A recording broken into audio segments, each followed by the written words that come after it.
Thanks man, खुदावंद आपको बड़ी बरकत दे। सारी टीम को, सारे पार्टिसिपेंट्स को खुदावंद बहुत बरकत दे। और हम स्टडी कर रहे हैं बुक ऑफ जेनेसिस की, पैदाइश की, उत्पत्ति की हम स्टडी कर रहे हैं। और उसमें हम खुदावंद के नाम को जलाल देते हुए सीख रहे हैं खूबसूरत बातें, गहरी बातें, इल्म की बातें, और ऐसी बातें जो हमारी ज़िंदगी में हमारे लिए जो बाद में इस चीज़ का बायस बनेंगी कि हम उनको अपनी ज़िंदगी में अप्लाई करें, प्रैक्टिकल नॉलेज। और हम पेट्रियार्क्स को देख रहे हैं, हम बाप दादा की ज़िंदगी के हालात को देख रहे हैं, हमारे जो ईमान के वो तमाम सूरमा और ईमान के तमाम बुज़ुर्गान दीन जो हैं उनको हम स्टडी कर रहे हैं। और बाप इब्राहिम की ज़िंदगी और उनकी ज़िंदगी के अंदर जो चैलेंजेस थे, जो उन्होंने जो चीज़ें देखी, उनको हम स्टडी कर रहे हैं।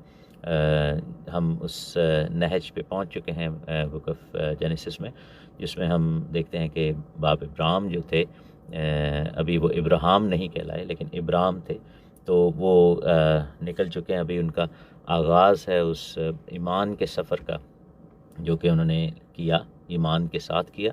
और फिर वादे की ज़मीन के अंदर पहुँचे। लेकिन कुछ ऐसी चीज़ें थी जो कि खुदा उनकी ज़िंदगी से निकालना चाह रहा था, उनकी ज़िंदगी से रिमूव भी कर रहा है, दूर कर रहा है। इस चीज़ में हमें ये समझने की ज़रूरत है कि खुदा परफेक्ट लोगों को नहीं चुनता। खुदा उन लोगों को दिल चुनता है जिनके दिल खुदावंद के साथ रास्त हैं, ठीक हैं। और खुदा उनको परफेक्शन की तरफ लेके जाता है। खुदावंद ऐसे लोगों को नहीं चुनता जो कि क्वालिफ़ाई करते हों। खुदावंद ऐसे लोगों को चुनता है जो कि सादगी के साथ, ईमान के साथ खुदावंद की बात को यकीन करके चलें। और वो गलतियों से भरे भी होते हैं, और ज़रूरी नहीं कि जो है वो अगर इंसान में कमियां या कमज़ोरियां हैं तो वो खुदा को पसंद नहीं आ सकता। या खुदा को इंसान की कमज़ोरी से प्रॉब्लम नहीं है, खुदा को इंसान की दिल को देखना है, और वो कमज़ोरियों को दूर करता है। और इब्राहिम के सफ़र में, हम अपने बाप इब्राहिम के सफ़र में जो ईमानदारों के बाप हैं, हम देखते हैं कि बहुत सारे ऐसे वाक़यात हुए, ऐसी चीज़ें दिखाई। और बाइबल जो है एक चीज़ में बड़ी क्लियर है कि वो शुगर कोट नहीं करती चीज़ों को, वो किसी को एक्स्ट्रा लेवल पे प्रोजेक्ट नहीं करती कि जी उसको इस तरीके से दिखाया जाए कि जी वो बहुत ही आला और अरफा। जो कमियां थीं ज़िंदगियों की, उनको वो साथ साथ बताती है। और फिर साथ में ये भी होता है कि बाइबल हमें बताती है कि खुदा ने कैसे हमारे उन लीडर्स का, उन बुज़ुर्गान का जो है वो उनकी ज़िंदगी में कैसी तब्दीलियाँ की, और उनके उस अमल में जिसमें वो ज़िंदगी में आगे बढ़ रहे थे, अपनी खिदमत में, अपनी बुलाहट में, उसमें कैसे उनको खुदावंद वफ़ादार रहा। और फिर उनके जो ईमान के सफ़र के बाद हम देखते हैं कि जो उनकी अचीवमेंट्स थी, उससे फिर हमें अंदाज़ा होता है कि ये सफ़र आसान नहीं है। सलीब उठाने की बात खुदावंद यीशु मसीह ने की थी कि अगर कोई वाकई मेरा सच्चा शागिर्द बनना चाहता है तो वो सलीब उठाए। और इन लोगों ने अपनी अपनी सलीब उठाई। इन लोगों ने अपने अपने तौर पर, अपनी अपनी जगह पर सलीब उठाई, और इन्होंने अपनी ज़िंदगियां जो है वो वक्फ़ की, जो कि हमें भी करनी है।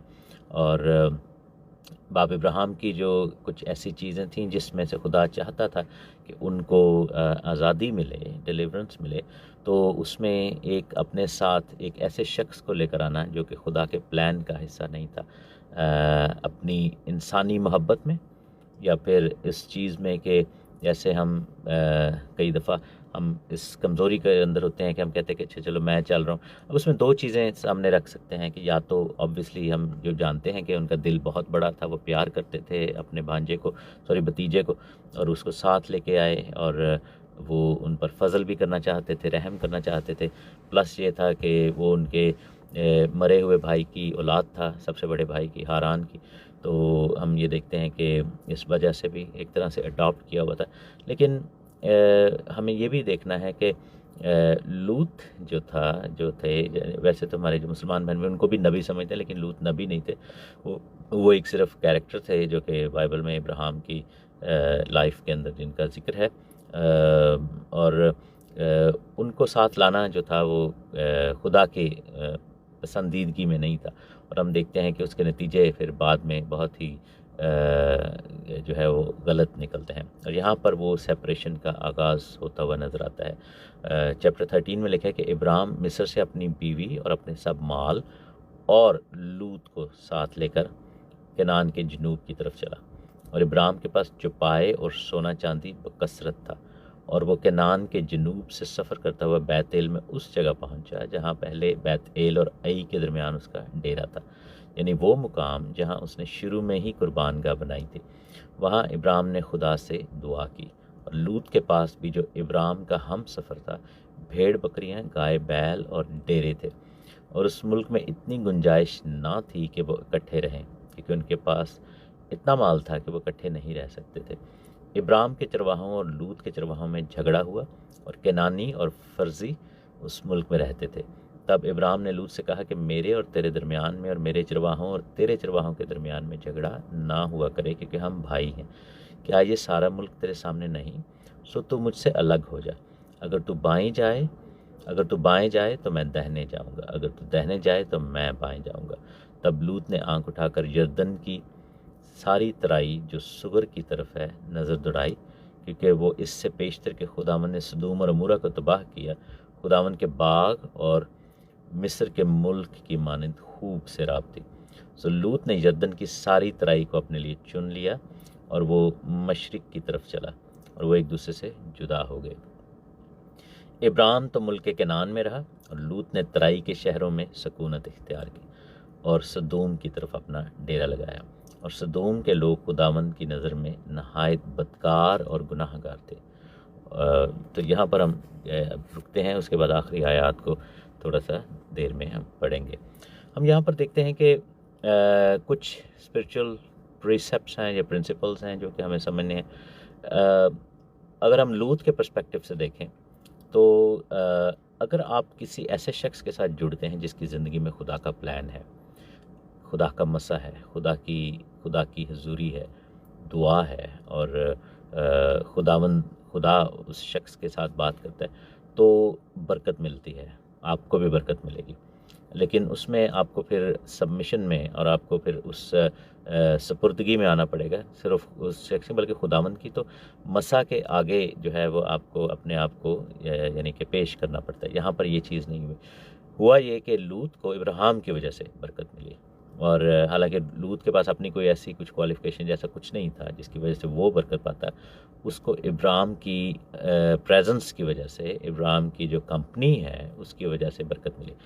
तो जब बाबरकत लोगों के साथ हम उठते बैठते हैं तो हम बरकत पाते हैं। तो अगर हम ऐसे फ़ील करते हैं कि हम बेबरकत हैं या हमें डायरेक्शन नहीं है या कुछ ऐसा नहीं, तो ऐसे लोगों को ढूंढें, ऐसे लोगों के साथ जुड़ें, ऐसे लोगों के साथ खड़े हो जाएं जिनकी ज़िंदगी में आपको नज़र आ रहा है कि खुदा काम कर रहा है और खुदावंद अपना फजल कर रहा है, और उनके साथ जुड़े रहें।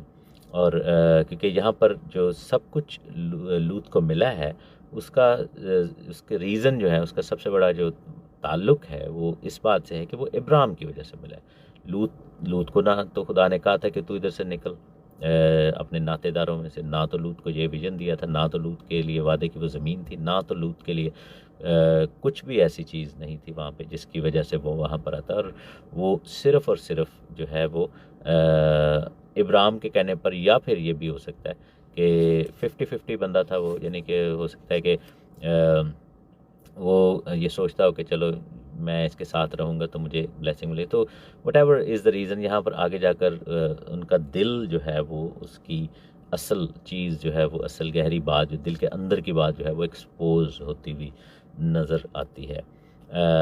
अब यहाँ पर दूसरे लोग जो हैं, जैसे अगर फ़र्ज़ करो आप इब्राहिम की जगह पे हों, तो आपको या हमें ये समझने की ज़रूरत है कि अगर आपके लिए बुलाहट है तो वो आपकी बुलाहट है। उसमें आप जो हैं वो ऐसे लोग जो तुफैलिये होते हैं, जो कि आपके ऊपर बर्डन बन रहे होते हैं, ये जो आपके साथ जुड़ जाते हैं, उनको परखना ज़रूरी है। जैसे पौलुस रसूल ने कहा था ना कि हाथ रखने में जल्दी ना कर, और फिर ये भी लिखा था कि वो नौ मुरीद ना हो, ऐसा ना हो कि वो तकब्बुर करके इब्लीस की सी सज़ा पाएँ जब आप खिदमत में। तो अगर हम मिनिस्ट्री के काम में जब देखते हैं तो हमें अगर बुलाहट मिली है, हमें खुदा ने बुलाया है, तो हमें हर शख्स को भी नहीं साथ शामिल कर लेना। हमें हर शख्स को जो जो सिर्फ़ इस वजह से कि अच्छा ये बंदे बड़े ज़बरदस्त हैं, इनका चर्च बड़ा चल रहा है, क्योंकि बाज़ औक़ात क्या होता है कि यही चीज़ें जो है वो नुकसान का बायस बनती हैं। यही चीज़ें मिनिस्ट्रीज़ में बाज़ औक़ात जो है वो लड़ाई झगड़ा, डिविज़न्स और इन चीज़ों का बायस बन जाती हैं। तो यहाँ पर ये दोनों चीज़ों को हमने देखना है। इब्राहिम का जो पैटर्न है लाइफ का, उसमें लिखा है कि वो वहीं पर जाता था जहाँ पर कुर्बानगाह बनाई हुई थी और वो दुआ में झुका। लिखा है कि इब्राहिम ने खुदावंद से दुआ की। लूत के बारे में नहीं लिखा कि उन्होंने दुआ की। और फिर हम देखते हैं कि लूत के बारे में हमें एक और चीज़ जो समझ में आती है वो ये है कि वो अनग्रेशियस है, वो शुक्रगुज़ार नहीं है इस चीज़ के लिए, क्योंकि जब उसकी असलियत तब सामने आई जब उसके पास बहुत ज़्यादा हो गया। जैसे एक शख्स जिसके बारे में खुदा यीशु मसीह ने कहा था कि उसको बहुत ज़्यादा मिल गया, उसकी फसलें बहुत अच्छी हो गई और उसने सारा कुछ जो है अपने गोदामों में भर लिया, किसी की कोई हेल्प भी नहीं, कुछ भी नहीं किया। और फिर कहता है कि ए मेरी जान, खा पी और ऐश कर। और बाइबल में लिखे खुदा ने कहा कि इसी रात तेरी जो है रूह तुझसे ले ली जाएगी। तो बाज़ औक़ात जो है वो ये चीज़ हमें देखनी है कि इंसान को अगर आपने रियल में देखना है, या तो उसको जज्बाती वे में देखें कि अगर वो बहुत गुस्से में है, या फिर वो बहुत रजाओ, यानी जब बहुत ज़्यादा उसके पास हो तो उसकी असलियत नज़र आती है। जब उसके पास बहुत कुछ आ जाए माल दौलत, तो फिर वो अपने आप को, वो ओवर कॉन्फिडेंस आ जाता है ना, फिर अपने आप को जैसे भी आप पोर्ट्रे करते हैं उनको यही लगता है कि लोग मेरे पीछे चलेंगे क्योंकि मैं तो, या फिर बहुत ज़्यादा जो है वो मुश्किल में कोई शख्स हो, तो इस तरह के जो एक्सट्रीम केसेस हैं, एक्सट्रीम जो आपके जो सिनारियोज़ हैं, उनमें इंसान की जो है वो चीज़ नज़र आती है। और यहाँ पर यही हुआ कि लिखा है कि लूत के पास भी बहुत कुछ था, लेकिन लिखा है कि उस मुल्क में इतनी गुंजाइश ना थी कि वो इकट्ठे रहे। हालांकि मुल्क तो बहुत बड़ा था और ये तो सिर्फ 2 फैमिलीज़ थी, और ये तो सिर्फ लाइक, और रिश्तेदारी भी थी, सारा कुछ ही था। तो खुद बाइबल में क्यों लिखा हुआ कि उस मुल्क में गुंजाइश ना थी? इसका रीज़न ये है कि वो मुल्क जो था वो इब्राहिम के लिए था और उनकी नस्ल के लिए था। जो विज़न था, जो वादा था, वो उसके लिए। तो यहाँ पर इस सेंस में हम इसको देखें कि उस वादे में, उस जो है वो ब्लेसिंग में, उस वादे में, उस खुदा के प्लान में लूत के लिए गुंजाइश नहीं थी। मुल्क से मुराद वो ज़मीन है, वो जो खुदा का वादा था उसके साथ। तो एक और भी चीज़ है कि माल दौलत इस चीज़ की गमाज़ी नहीं कर सकता, या इस चीज़ की माल दौलत इस चीज़ का निशान नहीं है कि आप खुदा के वादे में या खुदा के प्लान में हैं। बाज़ औक़ात लोग दुनियावी तरीक़ों से भी बहुत कुछ इकट्ठा कर लेते हैं। सो हमें यहाँ पर ये भी देखना है। और उसका रीज़न क्या हुआ कि उसको कैसे पता लगा? लिखा है कि चरवाहों में झगड़ा होना शुरू हो गया, खादमों में झगड़ा होना शुरू हो गया। और एक चीज़ है कि यहाँ पर एक और चीज़ नज़र आती है कि जब कुछ ऐसा हुआ है तो बाप इब्राहिम ने उसके लिए कुछ किया, he wanted to settle down things, लेकिन लूत ने ऐसा नहीं किया। और हम ये देखते हैं कि लूत ने आकर ये नहीं बोला कि मुझे माफ़ कीजिए कि मेरे जो नौकर थे या मेरे चरवाहे थे वो आपके बंदों के साथ लड़ पड़े या ऐसा। बेसिकली वो अब मुंह को आने लग गए हैं। अब वो जो है उनकी एग्जिस्टेंस को चैलेंज कर रहे हैं, उनकी जो वहाँ पर रहना है, और झगड़ा कर रहे हैं। झगड़ा किस बात पे हुआ? रिसोर्स पे। ऑब्वियसली क्या वो जो सारा कुछ सिराब ज़मीन ने सारा कुछ वहाँ पे था, क्या वो पहले नहीं था? तो खुद ब खुद भी तो कुछ किया जा सकता था। तो यहाँ पर हम देखते हैं कि जहाँ पर विज़न है, जहाँ पर खुदा की बुलाहट है, वो लोग रेकन्सिलिएशन की तरफ जाएंगे, वो लोग जो हैं वो मसले के हल की तरफ जाते हैं। लेकिन जो लोग नहीं, वो सिर्फ झगड़े की तरफ जाते हैं, वो जुदाई की तरफ जाते हैं, और वो कब्ज़ा करना चाहते हैं। तो यहाँ पर हम देखते हैं कि लूत ने वो ट्रेट्स दिखाए कि वो कब्ज़ा करे, वो झगड़ा करे, वो ड्राइव अवे करे और ये सब कुछ करे। लेकिन एक और चीज़ भी है कि ये सब कुछ जो हो रहा था, इसके पीछे खुदा का हाथ भी नज़र आता है, क्योंकि ऐसा नहीं था कि लूत जो है वो जानबूझ के ऐसे करे। बाज़ औक़ात क्या होता है कि चीज़ों को खुदावंद होने देता है, और बाज़ वक़्त हमें लग रहा होता है कि यार अच्छा भला तो रिश्ता चल रहा था, अच्छा भला तो ये सब कुछ हो रहा था, अच्छा भला तो सीन था हमारे साथ, चलो मैं उसको लेके ही आ गया था, क्या है मेरा बच्चा ही है, मेरा भतीजा है, अच्छे भले हमारे तरक्की भी कर रहा था, ये भी हो रहा था, वो भी बैठे बिठाए की हो गया है। बाज़ वक़्त खुदा जो है ना चीज़ों को शेक करता है हमारी ज़िंदगी के अंदर से, क्योंकि बाइबल में लिखा है कि जो डाली फल आती फिर उसको वो काटता और छांटता है। मीन्स के जो डेड स्टफ़ है उसको खुदावंद निकाल बाहर करता है, जो मुर्दा चीज़ें हैं, जो दुनिया की चीज़ें हैं, खुदावंद उनको निकाल बाहर करता है। हालांकि इब्राहिम ने कहा कि हम तो भाई हैं, तो क्यों झगड़ा हो हमारे दरमियान, क्यों ऐसा हो। लेकिन इब्राहिम को फिर समझ भी आ गई कि यहाँ पर खुदा जो है वो जुदाई चाहता है। हर जुदाई भी जो है वो बुरी नहीं होती। बाज़ औक़ात हमें हमें जैसे बाइबल में लिखा है कि खुदावंद ने कहा रोशनी हो जा, और रोशनी हो गई, और खुदावंद ने रोशनी को तारीकी से जुदा किया। यहाँ पर बड़ा क्लियरली हमने पढ़ा बाइबल की पहली आयत में ही, पहली चंद आयत में ही वहाँ पर लिखा हुआ है कि खुदावंद ने देखा कि रोशनी अच्छी है, और खुदावंद ने रोशनी को तारीकी से जुदा कर दिया। कुछ चीज़ें ऐसी होती हैं जो कि जुदाई के ज़ुमरे में आती हैं, लेकिन वो नेगेटिव या बुराई के ज़ुमरे में नहीं आती, या आपकी तनज़ली के ज़ुमरे में नहीं आती, बल्कि आपकी तरक्की के ज़ुमरे में आती हैं। और ये चीज़ इब्राहिम को समझ आ गई। उन्होंने कहा हाँ जी ठीक है चलो ऐसा कर लेते हैं। अब यहाँ पर हम देखते हैं कि चॉइस की जो बात है वो हमें नज़र आती है कि चॉइस क्या बनाई गई। और हम देखते हैं कि यहाँ पर एक और चीज़ मैं बताता चलूँ इससे पहले कि चॉइस की बात करूँ। जैसे मैंने कहा कि कुछ चीज़ें खुदावंद होने देता है, उसका रीज़न है। जैसे आप ये देखें कि मूसा नबी की कहानी में मिस्र के अंदर बाइबल में लिखा है कि खुदा ने उसके दिल को सख्त कर दिया फ़िरौन के।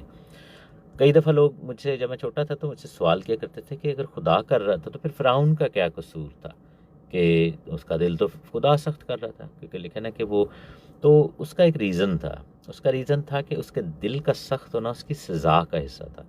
खुदा उसके साथ कोई नाइंसाफ़ी नहीं कर रहा था, क्योंकि उसने जो दिल सख्त किया हुआ था, और उसने जितने बंदे मरवा दिए थे, जितने बच्चे मरवा दिए थे, जितना बनी इसराइल के साथ ज़्यादती की थी। और आप ये देखें कि सबसे पहली सज़ा ही जो थी, सबसे पहली आफ़त ही ये थी कि दरियाए नील का पानी खून हो गया था। क्यों? इसलिए कि इसराइल के बनी इसराइल के बच्चों को मार के उसमें फेंका गया था, और उनका खून बहाया गया था, और उनका वो देवता था दरियाए नील, और उसके ऊपर कुर्बानियाँ चढ़ाते थे वो, यानी कि इसराइल के बच्चों को कत्ल करके उसमें फेंकते थे, और खून पानी में बह निकलता था। तो आप ये देखें कि सबसे पहले खुदा ने उनके उस देवता को, जो कि उनका देवता था नील, उसको मारा और उसको खून कर दिया। वो इस काबिल ही नहीं रहा पानी कि वो यूज़ किया जा सके। तो दिल का सख्त होना वहाँ पर हम देखते हैं कि उसकी सज़ा का हिस्सा था। फ़िरौन को खुदा चाहता था कि उसका प्याला लबरेज़ हो जाए, और पूरी हद तक उसको जो है वो उसको उसकी अदालत हो, क्योंकि वो सस्ते में नहीं छूट सकता था। तो यहाँ पर यही हुआ कि लूत को ब्लेसिंग तो मिली, सारा कुछ मिला, लेकिन उसका दिल ठीक नहीं था, और वो दिल जो है वो हीलाबाज था, और वो नज़र आना शुरू हो गया, और वो लड़ाई करना शुरू हो गया। और बाप इब्राहिम को समझ आ गई बात, और उन्होंने कहा जी तू ऐसे करके तू मुझसे अलग हो जा। अब यहाँ पर ये स्टेप्स लेने बड़े ज़रूरी होते हैं। उसने कहा कि तू अलग हो जा। दूसरी बात यह है कि उसने कहा कि अगर तू बाएं जाएगा तो फिर मैं दाएं चला जाऊंगा, अगर तू दाएं जाएगा तो फिर मैं बाएं जाऊंगा। ये रूहानी जो एस्पेक्ट है ये भी बड़ा ज़रूरी है। जब आप किसी ऐसी चीज़ या शख्स या ऐसी सिचुएशन या कुछ भी ऐसा उससे जुदाई करते हैं, इसको रिपेंटेंस भी कहा जाता है। रिपेंटेंस का मतलब है यू टर्न। तो फिर आप उसके टोटली अपोजिट डायरेक्शन में आपको जाना चाहिए। आपको सेम डायरेक्शन में नहीं रह सकते, आप साथ साथ जुड़ के नहीं रह सकते। जैसे आप ये देखें कि अंधे बरतमाई को जब खुदावंद यीशु मसीह ने शिफा दी थी, तो बाइबल में लिखा हुआ है कि वो अपना कपड़ा फेंक कर उसके पीछे चल पड़ा। ये मैं आपके लिए पढ़ भी सकता हूँ, ये मरकज़ की इंजील में ये आयत है, ये पढ़ना बड़ा ज़रूरी है, क्योंकि ये जो है ना ये जुदाई के ज़ुमरे में भी आता है। कि वहाँ पर लिखा हुआ अंधे बरतमाई की स्टोरी है, ये 10वां बाब है मरकज़ की इंजील, और उसमें लिखा है कि जब वो पुकार रहा था, ये 46वीं आयत लिखा कि यरीहो में आए, और जब वो और उसके शागिर्द और एक बड़ी भीड़ यरीहो से निकल रही थी तो तमाई का बेटा बरतमाई अंधा की राह के किनारे बैठा हुआ था। वो ये सुन करके यीशु नासरी है चिल्ला चिल्ला कर कहने लगा कि ए इब्ने दाऊद, यीशु मुझ पर रहम कर। बहुतों ने उसे डांटा कि चुप रहे, मगर वो और भी ज़्यादा चिल्लाया कि ए इब्ने दाऊद, मुझ पर रहम कर। यीशु ने खड़े होकर कहा कि उसे बुलाओ। बस उन्होंने उस अंधे को ये कहकर बुलाया कि खातिर जमा रख, उठ, वो तुझे बुलाता है। अब यहाँ पर लिखा है कि वो अपना कपड़ा फेंक कर उछल पड़ा और यीशु के पास आया। ठीक है, उसके बाद उसने आंखें पा ली, और फिर लिखा है कि वो फिल्फ और बीना हो गया, बिल्कुल आखिरी आयत में बाब के, और राह में उसके पीछे हो लिया। अब ये जो है ना, ये जुदाई है, ये दाएं और बाएं वाला सीन है। अपना कपड़ा, आपको पता है कि वो जो अंधे बैठते हैं वो अपने टाट या कपड़े के ऊपर बैठते हैं, वो कपड़ा उसकी पहचान था, उसकी पुरानी ज़िंदगी की शनाख्त था। वो कपड़ा जो था उसके अंधेपन का जो है वो पहचान था। इससे पहले कि वो बीना होते, अभी तो कुछ हुआ ही नहीं, अभी तो उसको यही सिर्फ पता लगा कि यीशु मसीह आया है, लेकिन उसने स्टोरियाँ तो सुनी हुई थी ना, उसने दुनिया में सुना ही होगा था ना लोगों से, क्योंकि जो राह के किनारे बैठता था, अंधा तो था, बहरा तो नहीं था, वो सुनता ही होगा लोग उसको, क्योंकि वो स्टोरी टेलिंग वाला टाइम था, ज़माना था, तो वो लोग बताते ही होंगे कि जो बैठ के वहाँ पे गप्पे हाँकते होंगे, बाज़ारों में बैठता था बेचारा, उसके पता नहीं रिश्तेदार उसको छोड़ जाते थे, पैसे पूसे घेरता रहता था, फिर वो आके शाम को ले जाते होंगे, उसको रोटी भी दे देते होंगे, और फिर वो कपड़ा बिठा के अगले दिन फिर वही काम। तो वो सुनता होगा कि यार यीशु नासरी एक बंदा है, इसको इब्ने दाऊद भी कहते हैं, और ये बंदा शिफा देता है, उसने मुर्दे भी ज़िंदा किए हुए, अंधे भी ज़िंदा किए हुए, सारा। लेकिन बाइबल में लिखा है कि वो पुकार रहा था पूरे दिल के साथ। लोगों ने उसको मना किया, उसको बेइज्जत किया, लेकिन उसने और ज़्यादा पुकारा, वो रुका ही नहीं।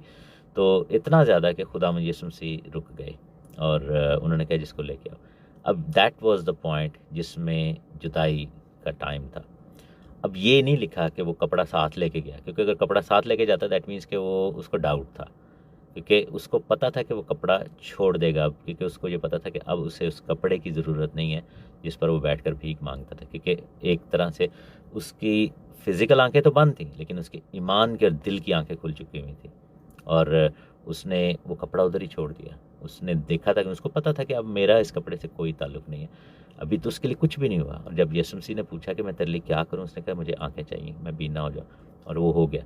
और फिर वो पीछे हो गया, ऐ भी नहीं कि फिर पीछे मुड़ के कहना ना यार मेरा कपड़ा जेड़ा मैनू वो तो दो ना। तो मैं पहले अंधा बन के मांगता था, अब अंधा होके मांगता था, अब मैं आंखें देख के मांगा, मुझे धोखा नहीं दे सकता। तो उसने उस चीज़ से अपने जुदाई कर ली, फॉरएवर, हमेशा के लिए वो जुदा हो गया। तो ये वाली जुदाइयाँ जो है ना, ये खुदावंद चाहता है, और इसलिए बाप इब्राहिम ने उसको ऑप्शन दिया। पहला उसने कहा कि क्या ये सारा मुल्क तेरे सामने नहीं है, यानी कि सच अ बिग लैंड, और तू मेरे से लड़ाइयाँ कर रहा है। दूसरा ये है कि उसने कहा कि हम भाई हैं। तीसरा उन्होंने कहा कि तू मुझसे अलग हो जा। ये डिसीजन बहुत ज़रूरी है। बाज़ वक़्त हम ऐसे डिसीजंस लेने में बहुत देर करते हैं, बहुत हम टाइम निकाल देते हैं, और बाज़ वक़्त नुकसान उठाते हैं।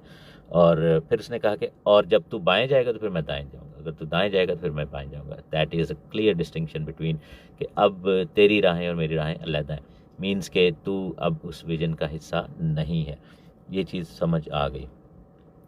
एक और चीज़ हम देखते हैं 10वीं आयत में, वापस चलते हैं तो वहाँ पे लिखा है कि लूत ने आँख उठाकर देखा, आँख उठाकर।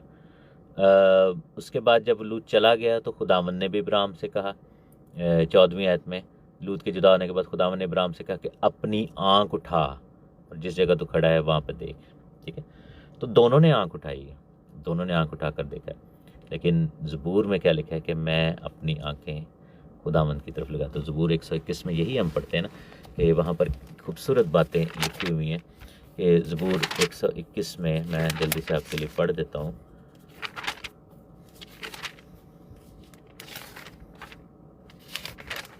यहाँ पर लिखा है कि मैं अपनी आंखें पहाड़ों की तरफ उठाऊंगा, मेरी कुमक कहाँ से आएगी, मेरी कुमक खुदावंद से है।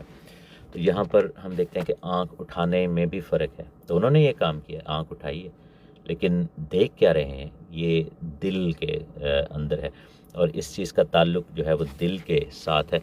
जैसा करंथियों के दूसरे ख़त में एक आयत लिखी हुई है, उसके 5वें बाब में अगर हम जाएँ तो दूसरा करंथियों उसका 5वां बाब है, और हम उसकी 6ठी आयत में लिखा है बस हमेशा हमारी खातिर जमा रहती है और ये जानते हैं कि जब तक हम बदन के वतन में हैं, खुदावंद के हाथ से जला वतन है, क्योंकि हम ईमान पर चलते हैं, ना कि आंखों के देखे पर। ठीक है ना। तो यहाँ पर ये बात हमें होती हुई नजर आती है कि हम ईमान पर चलते हैं, ना कि आंखों के देखे पर। और फिर हम पहला यूहन्ना उसका दूसरा बाब अगर देखें, उसकी आयत नंबर 15 देखें। ना दुनिया से मोहब्बत रखो, ना उन चीज़ों से जो दुनिया में है। जो कोई दुनिया से मोहब्बत रखता है उसमें बाप की मोहब्बत नहीं, क्योंकि जो कुछ दुनिया में है, यानी जिस्म की ख्वाहिश और आँखों की ख्वाहिश और ज़िंदगी की शेखी, वो बाप की तरफ से नहीं बल्कि दुनिया की तरफ से। और यहाँ पर यही फ़र्क है। हाँ, तो दोनों ही उठा रहे हैं, लेकिन क्या है कि लिखा है कि उसने एकदम निगाह की और उसके आइडियल्स क्या हैं, यहाँ पर हम नज़र आते हैं। लिखा है कि उसने यर्दन की सारी तराई को देखा जो सुगर की तरफ है, और अभी वो तबाह नहीं हुए थे, वो सदूम और अमूरा का इलाका है। तो हम देखते हैं कि सदूम और अमूरा का इलाका है, और वहाँ पर लिखा है कि वो जो था वो मुल्क मिस्र की माने था। अब उसने दो चीज़ें यहाँ पर की। उसके जहन में आ रहा है कि ये तो खुदावंद के बाग और मुल्क मिस्र की मान। अब उसको क्या पता खुदावंद का बाग क्या है, उसने तो कभी नहीं देखा। वो तूफ़ान के बाद पैदा हुए हैं, तूफ़ान से पहले की वो बातें थी। ठीक है ना। दैट मीन्स कि वो मुल्क मिस्र को खुदावंद का बाग समझता था। और बाज़ औक़ात क्या है कि जैसे कलाम में लिखे ना कि बहुत सी राहें ऐसी हैं जो कि इंसान को भली मालूम होती हैं, इंसान की आँख में भली, लेकिन उनकी इंतहा में मौत है। यहाँ पर मुझे स्टोरी याद आती है कि साउल बादशाह जब माजूल हो गए खुदावंद की निगाह में, और खुदावंद ने सबसे पहले साउल को चुना था, और साउल बादशाह जो है वो खुदावंद की नज़र में गैर मकबूल हो गए। तो उसके बाद खुदावंद ने भेजा सैमुएल को कि जाकर यस्सी के घराने में उसके बेटे को जो है वो ब्लेसिंग दो। हम यहाँ पर देखते हैं कि यस्सी के 7 बेटे थे, और नाम नहीं बताया था खुदावंद ने सैमुएल को। तो वहाँ पर जाकर यस्सी ने देखा ना, सबसे पहले एलियाब आता है, और यस्सी कहता है वाह ये तो सही बादशाह लग रहे हैं, देखने से लग रहे हैं। और लंबा चौड़ा तगड़ा जैसा साउल था, बाइबल में लिखा है कि साउल इतना लंबा चौड़ा था कि वो सारे बनी इसराइल उसके कंधे तक आते थे, वो सबसे टॉल था। तो पर्सनैलिटी थी। एलियाब को उसने देखा, कहता जी सैमुएल साहब राज़ी हो गए। उन्होंने कहा जी वाह मैंने मिल गया बंदा। खुदावंद ने कहा कि नहीं ये नहीं है। उसके बाद दूसरा भाई आया, तीसरा भाई, वो सारे तगड़े लंबे चौड़े ये। तो जब सारे ही हो गए तो दाऊद बादशाह घर पे नहीं थे।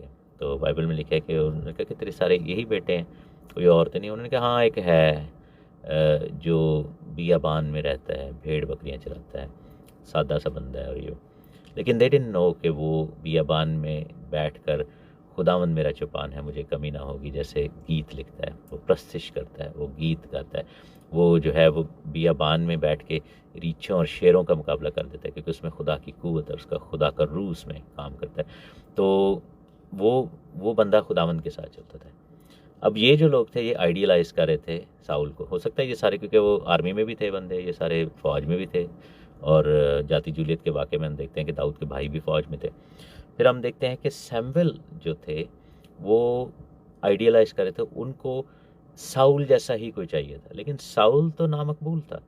सो क्या है, खुदावंद ने वहाँ पर एक बड़ी ज़बरदस्त बात की कि खुदावंद ज़ाहिरी चीज़ों को नहीं देखता बल्कि दिल पर निगाह करता है। इंसान की तरह नहीं खुदा सोचता, खुदा इंसान नहीं कि वो ज़ाहिरी चीज़ों को देखे।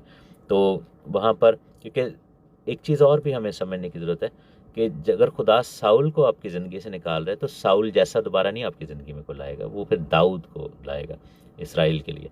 तो हमें जो है वो ये देखना है कि साउल को साउल जैसे कि हम, यानी कि अगर साउल को रिप्लेस किया गया तो फिर हम साउल जैसा कोई दोबारा ना एंटर करें ज़िंदगी में। और साउल को साउल जैसे से रिप्लेस नहीं किया जा सकता, साउल को सिर्फ दाऊद ही रिप्लेस कर सकता है।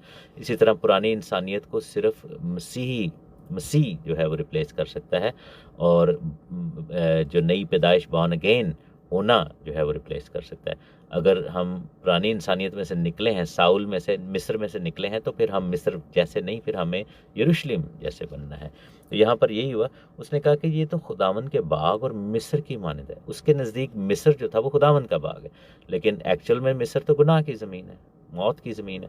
तो ये चीज़ जो है उसको ये लग रही है, उसकी आंखों का धोखा।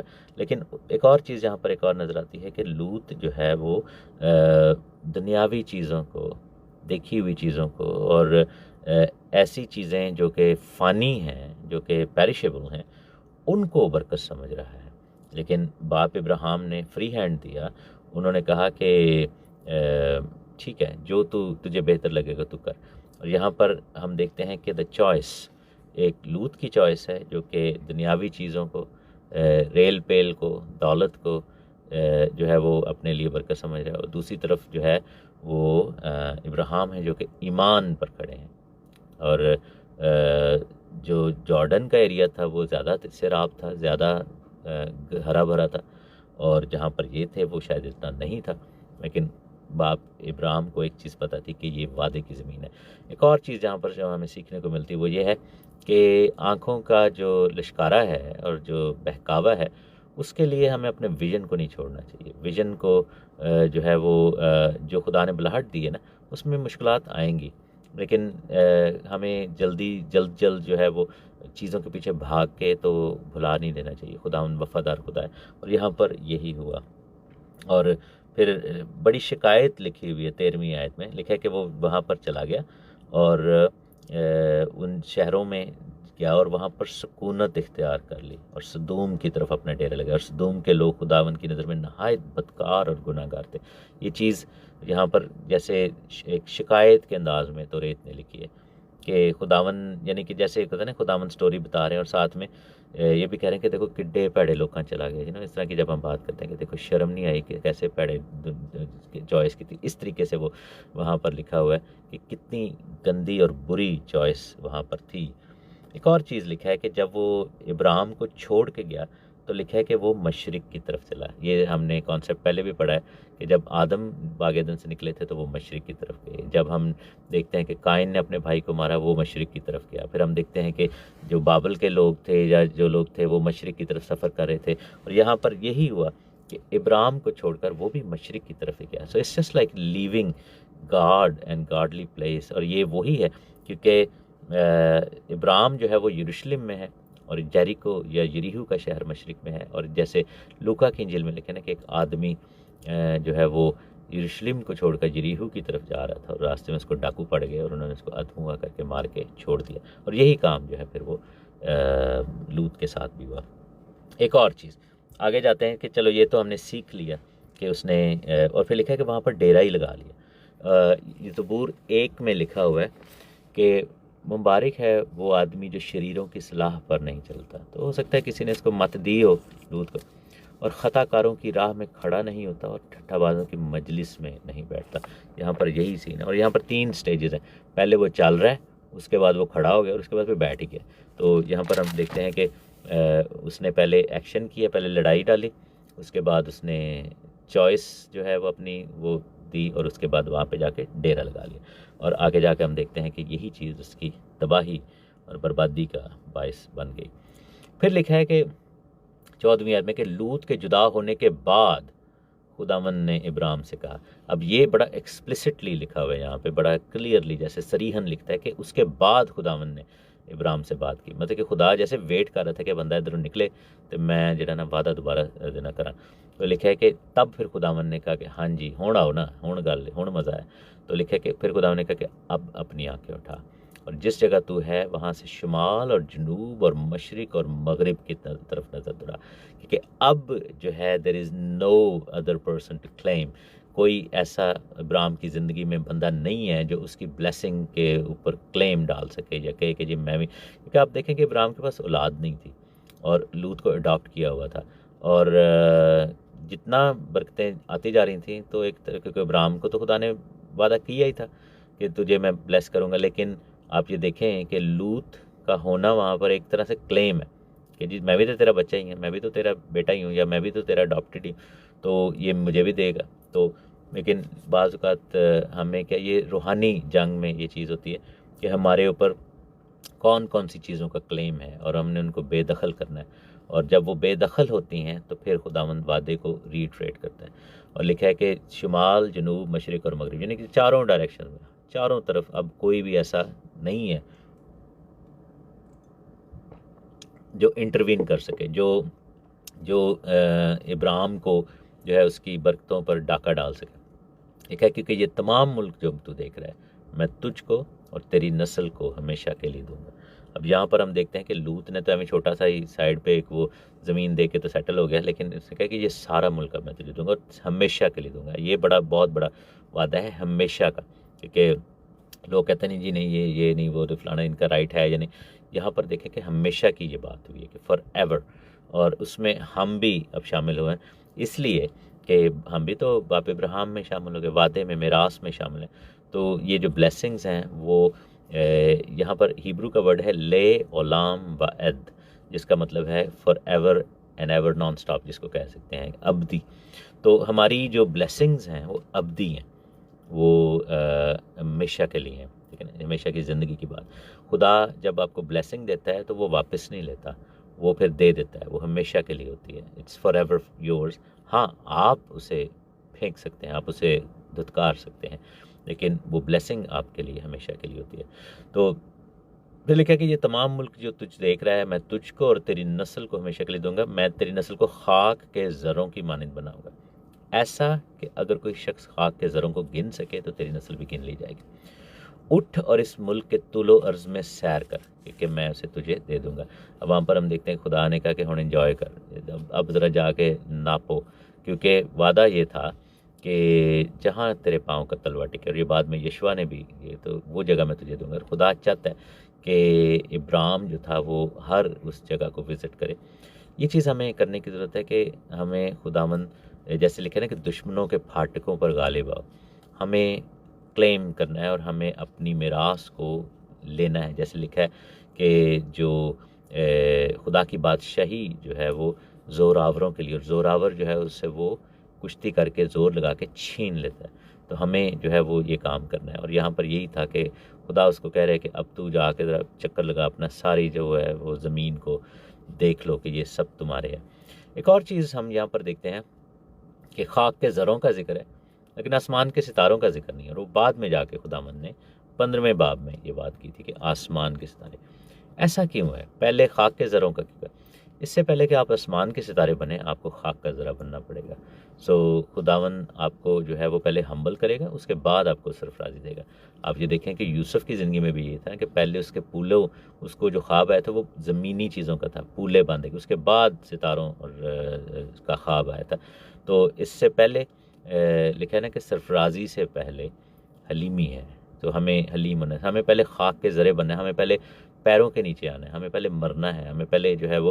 और यही काम यीशु मसीह के बारे में लिखा है कि हर चंद के वो खुदा की सूरत पर था, लेकिन उसने अपने आप को जो है खुदा के बराबर होने के जो है वो उसका ना समझा, और उसने अपने आप को खाली कर दिया और हलीम हो गया, और वो इंसानों के मुशाबे हो गया। और इसी सबब से, लेकिन ना इसी सबब से खुदा ने उसको वो नाम बख्शा जो सब नामों से आला है, और हर एक घुटना उसके आगे झुकेगा और हर ज़ुबान इकरार करेगी कि वो खुदा है। सो यही काम यीशु मसीह के साथ भी हुआ। खाक के ज़रा बना, उसके बाद उठाया गया, मुर्दों में पड़ा, और उसके बाद हमेशा की ज़िंदगी और आसमान पर चढ़ाया गया। तो यहाँ पर हम देखते हैं कि खाक के ज़रे और आसमान के सितारे, इस तरीके से ये पैटर्न है। और ये भी हमेशा के लिए है, क्योंकि देखें दुनिया आई, हुकूमतें आई, कौमें आई, सल्तनतें आई, लेकिन खाक उधर ही रहती है, समुंदर की खाक जो है, समुंदर की रेत, या तो ये चीज़ें उधर की उधर ही हैं, सितारे भी उधर के उधर हैं। तो ये भी एक चीज़ है कि खुदा आपको परमानेंटली जो है वो कायम करता है। और ये चीज़ हमें, अगर खुदा के साथ ईमान से खड़े होंगे ना, तो हमें कोई मूव नहीं कर सकेगा, हमें कोई शेक नहीं कर सकेगा, हमें कोई, लेकिन है कि तेरे एक तरफ 1000 और दूसरी तरफ 10,000 गिर जाएंगे, लेकिन वो चीज़ तेरे नज़दीक नहीं आएगी। तो हमें यहाँ पर ये भी जो है वो देखना है। और फिर आगे जाकर आखिरी चैप्टर की आखिरी आयत में फिर लिखा है कि इब्राहिम ने अपना डेरा उठाया, ममरे के बलूतों में जो हबरून में है जाकर रहने लगा, और वहाँ खुदावंद के लिए कुर्बान गाह बनाई, फिर एक और कुर्बान गाह बनाई। It's just the pattern of his life कि जहाँ पर भी जाता है वो एक मज़बा बनाता है और दुआ करता है। एंड दैट्स द रीज़न कि खुदा ने बाप इब्राहिम को ब्लेस किया। मेरा ईमान है कि आज की स्टडी से बहुत कुछ सीखने को मिला होगा। और अगर किसी के पास कोई क्वेश्चन है, चाहे वो टिकटॉक पे है या फेसबुक पे या जूम पे या कमेंट है, आप प्लीज़ अपने कमेंट्स या क्वेश्चन जो है वो पेश कर सकते हैं। Thank you.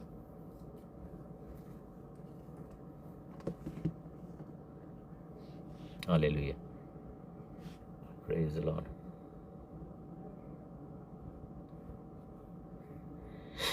आप अपने आप को अनम्यूट करके तो you can share anything that you want to. अगर कोई चीज़ लर्न की है वो भी आप बता सकते हैं कि आपने क्या लर्न किया, और अगर कोई क्वेश्चन है तो आप पूछ सकते हैं। Hallelujah, praise God, praise God, we worship you lord. Hallelujah, सारा जलाल यीशु को मिले। मेरी आवाज़ आ रही है सब? जी जी, सबको आ रही है आवाज। ठीक है, ठीक है, थैंक यू किसी के पास कोई कमेंट है? जी। अगर ठीक है। आपने कुछ सीखा है तो वो आप जरूर शेयर करें। जी, कमेंट तो हैं, बड़े खूबसूरत खूबसूरत कमेंट हैं। जी जी एक तो ये चीज़ के जुदाई का जब नाम लिया गया तो सबसे पहली जुदाई बाबुल में पड़ गई, जी जी और आज लड़कियों की और बाबुल की जुदाई भी आज तक जारी है। जी जी तो बाबुल शहर की जुदाई, जी जी और उस चीज़ के लिए भी कि वाकई खुदा की मसलहत होती है हर एक बात में, और उस जुदाई में भी खुदा की कुदरत काम करती है। जी जी तो खुदा इंसान को ग्रो करना चाहता है, काट और छांट करता है। रियली बहुत बहुत गहराई की बात है। मुझे तो बहुत अच्छा लगा। God bless. सारा जलाल खुदा उनको मिले। जी बिल्कुल। और हमें अपनी ज़िंदगी में ये देखना है कि हमारी ज़िंदगी के लूत कौन है, कौन से ऐसे चीज़ें जो है हम साथ लगा के चल पड़े। तो बाज़ औक़ात जो है वो उन चीज़ों को, उन बोझों को उतारना बड़ा ज़रूरी है। एक शख्स ने एक दफ़ा प्रीचिंग कर रहा था तो उन्होंने बताया कि जब रेल कार जो है वो नई शुरू हुई थी और साउथ अफ्रीका में मज़दूर जो थे वो ट्रेन पे या रेल जो थी मालगाड़ियाँ उनमें जाते थे और सामान लेके, तो पहले बेचारे वो गधा गाड़ियों पे या चीज़ों पे लेके जाते थे तो बहुत टाइम लग जाता था, चीज़ें ख़राब भी हो जाती थी। लेकिन वो क्या था कि वो बड़े बड़े गठड़े उन्होंने उठाए होते थे। अब रेल का जो दरवाज़ा था वो तंग था, तो उसमें अगर जाना होता था तो गठड़ों के लिए एक अलहदा दरवाजे वो बना होता था। लेकिन वो क्या करते थे कि वो चूँकि पॉसेसिव होते थे अपनी चीज़ों को लेके, वो नहीं चाहते थे कि लूज़ हो जाएँ, तो वो उसके साथ ही एंटर होने की कोशिश करते थे और वो फंस जाते थे, उनको नहीं हो पाते थे। तो फिर वो जो मुंतज़मीन थे उन्होंने कहा कि आपको ये गठड़ा उतारना पड़ेगा क्योंकि उसके बगैर आप एंटर नहीं हो सकते।